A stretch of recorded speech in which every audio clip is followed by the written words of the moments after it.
Assalamualaikum warahmatullahi wabarakatuh.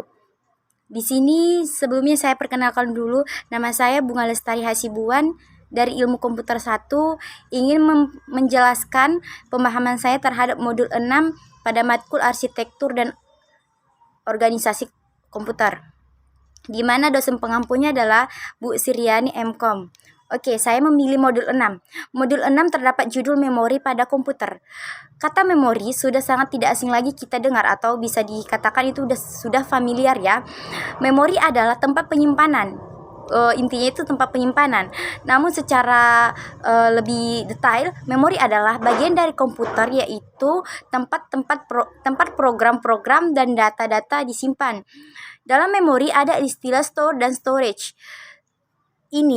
Store dan storage ini digunakan untuk memori. Meskipun storage ini sering digunakan untuk menjalankan atau untuk menunjuk pada penyimpanan disket.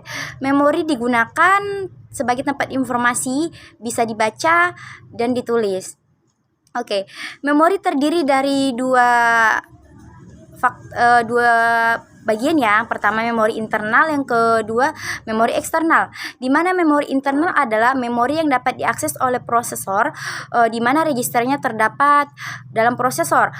Cache memori dan memori berada di luar prosesor. Yang kedua, memori eksternal. Memori eksternal adalah memori yang dapat diakses prosesor melalui piranti I/O, salah satunya disket dan hard disk. Tipe memori ada dua, volatile dan non-volatile. Volatile yaitu contohnya RAM. Non-volatile adalah contohnya ROM.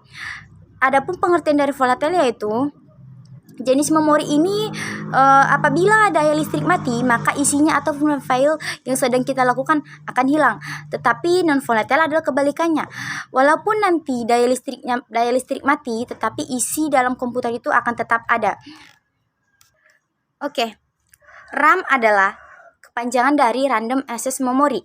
RAM ini merupakan sebuah media atau tempat untuk menyimpan kode dan data agar CPU bisa dijalankan. RAM ini memiliki dua varian tipe yang berbeda ya. Yang pertama yaitu Random Access Memory atau Static Random Access Memory. Yang kedua Dynamic Random Access Memory. Dan struktur RAM itu ada 4 bagian. Yang pertama input storage. Input kita tahu sendiri itu adalah masukan ya, atau input lah, memasukkan data gitu. Input storage ini digunakan untuk menampung input yang dimasukkan lewat alat input. Yang kedua program storage. Program storage ini digunakan untuk menyimpan semua instruksi program yang akan diproses. Yang ketiga working storage. Nah, di working storage inilah terjadi prosesnya. Ini digunakan untuk menyimpan data yang akan diolah dan hasil dari pengolahan tersebut ya. Yang keempat yaitu auto storage. Dari namanya saja output, sudah kita tahu berarti itu adalah hasil. Nah, output storage ini digunakan untuk menampung hasil akhir dari pengolahan data yang akan ditampilkan ke alat output. Kemudian saya lanjutkan untuk ROM. ROM adalah read only memory. Dari namanya saja sudah kita ketahui ya, read artinya dibaca, berarti memori ini hanya dapat dibaca programmer tetapi tidak bisa mengisi sesuatu ke dalam ROM. Read only memory ada 5 bagian. Yang pertama yaitu ROM read only memory, juga dikenal sebagai firmware, adalah suatu integritas sirkuit yang diprogramkan dengan data yang spesifik ketika dihasilkan oleh pabrik pembuatnya. Yang kedua PROM merupakan ROM yang dapat diprogram kembali, tetapi yang dapat diprogram sekali saja oleh programmer yang selanjutnya tidak dapat diubah kembali. Yang ketiga yaitu EPROM. Ini dikenal juga dengan RPROM, di mana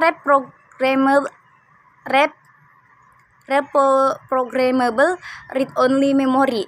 Itu nomor 2 yang tadi, di mana merupakan jenis memori yang dapat dihapus dengan sinar ultraviolet, dan dapat juga dijemur dapat dijemur di sinar matahari, serta dapat diprogram kembali berulang-ulang. Tetapi yang pertama tadi cuman diprogram kembali hanya sekali saja, tetapi dalam jenis yang ketiga ini dapat diprogram berulang-ulang. Yang keempat yaitu EEPROM, merupakan jenis memori yang dapat dihapus secara elektronik dan diprogram kembali. Yang kelima yaitu flash memory. Flash memory ini bekerja lebih cepat daripada memori tradisional EEPROM dalam menulis data di dalam chunks. Pada umumnya 512 bytes dalam ukuran sebagai ganti 1 bytes pada waktu yang sama. Dari penjelasan saya tadi tentang memori, intinya memori itu merupakan tempat penyimpanan data. Memiliki dua tipe yaitu volatile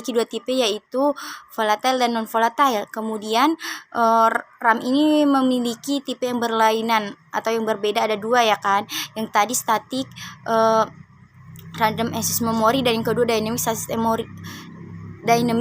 random access memory. Dan untuk ROM-nya itu ada 5 bagian.